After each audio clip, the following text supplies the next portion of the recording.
Alba dhe Benita vazhdojnë të tallin hapur Edin, duke mos kursyer as ironi, as humor të mprehtë. Ato shprehen me një ton sarkastik se Edi ka më shumë muskuj se tru, duke nënkuptuar se ai shpesh reagon me impulsivitet dhe forcë, por shumë rrallë mendon para se të flasë.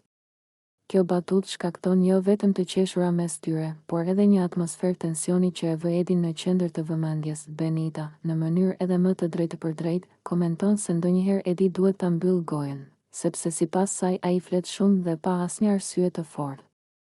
Ajo shton se shpeshherë fjalët e tij nuk sjellin asgjë konstruktive, madje nganjëherë prishin qetësinë e shtëpisë dhe krijojnë konflikte të panevojshme.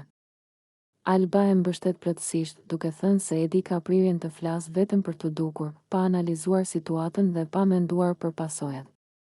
Ajo thekson se ndonjëherë heshtja është shumë më e vlefshme se fjalët boshe, sidomos në një lojë si Big Brother ku çdo detaj vëzhgohet nga publiku, ndërsa vajzat vazhdojnë ta vënë në lojë me batuta dhe komente thumbuese.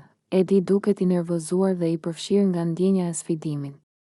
Ironia dhe humori i tyre e bëjnë situatën edhe më të nxehtë, duke e kthyer këtë moment në një nga përplasjet më të komentuara të ditës. Ky episod tregon edhe një herë se dinamika mes Edit, Albës dhe Benitës është e mbushur me tension.